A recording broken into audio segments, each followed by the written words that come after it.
I released yesterday a clip from the film. This is a clip of my conversation with Benjamin Netanyahu, and it was the part of the interview where I asked him to answer a question posed by Tucker Carlson, where Tucker said to Ted Cruz, prove to me, or is it really the case? Tucker was being a little sardonic, even sarcastic. Are you saying that the Jews of today, like Netanyahu's Jews, are the descendants of the ancient Israelites? When God promised the land to Abraham in the Bible, was he giving it to Abraham and his descendants, or was he giving it to these guys? What's the claim that the Jews of Israel today have on that land? And now this is a very interesting question. Netanyahu, of course, gives a very forceful answer. And he answers, yes, we are descended from those ancient Israelites.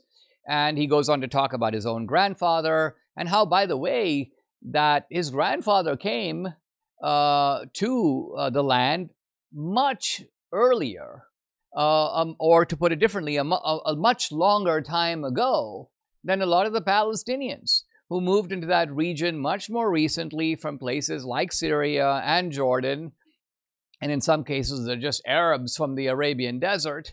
Let's remember that the Philistines, even though their name is the same as Palestinian, when the Philistines were in Gaza in biblical times, this is not the Arabs. The Philistines are not Arabs. The Philistines historically are Europeans. They were called the Sea Peoples, the sea referring to the Mediterranean Sea, because they had come from the Aegean. They had come from places like Cyprus. They moved into the region, they occupied it, they held it for a long time. And so even though the Palestinians have that same name, Philistine, the Palestinians are Semites. They are Arabs.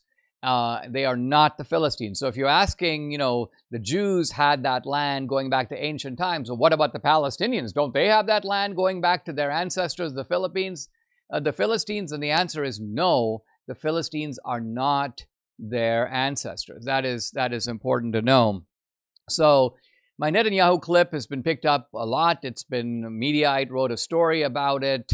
It's gotten 2 million views on X. It's on all the other social media platforms. It's caused a bit of a stir in a positive way in Israel.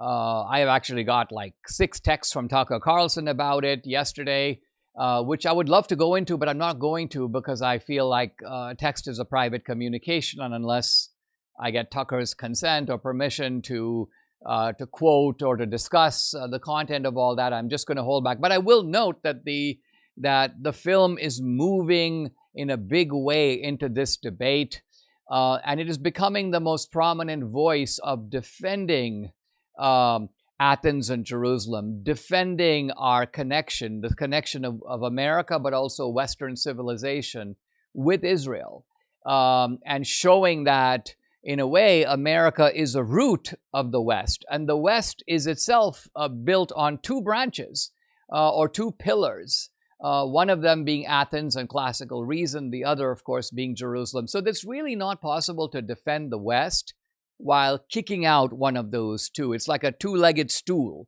The stool can't stand on one leg. It can, in fact, stand on 2. It needs both.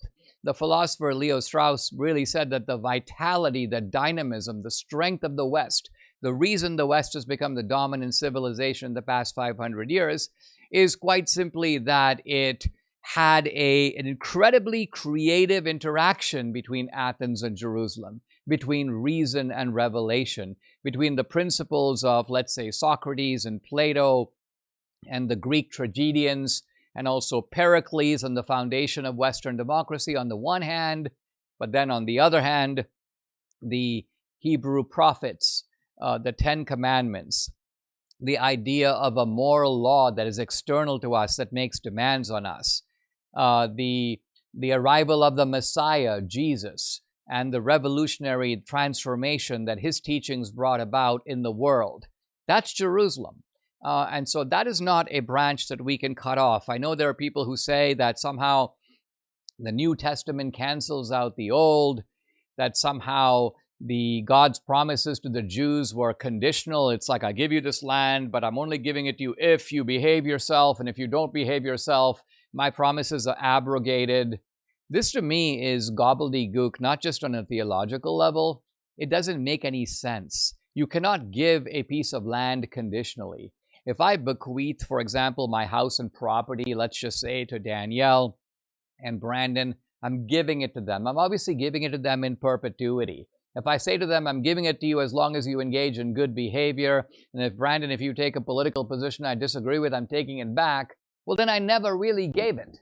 So there is no doubt that God gave the land, at least if you believe the Bible. God gave the land to Abraham and his descendants. He gave it in perpetuity. Yes, we are under a new spiritual covenant. Yes, Christ died for all our sins, including the sins of the people who lived before him.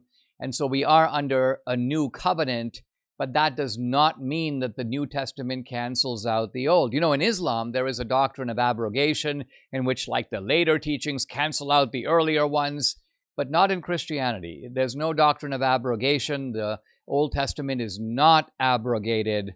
It is incorporated. It's included.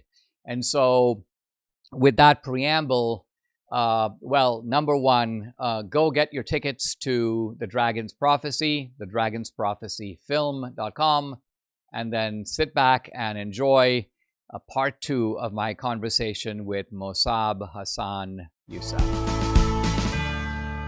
You know, guys, the stock market sitting at all-time highs can have you exposed to 3 major risks: being over-allocated in stocks, inflation weakening your dollar, and taxes, the single biggest retirement expense for many people. If you're heavily in tech, names like Nvidia and Apple, you could be hit hard by the next market correction. That's why I've partnered with my friends at Lassiter Capital. They help everyday investors access a valuable tool that can build wealth: real estate.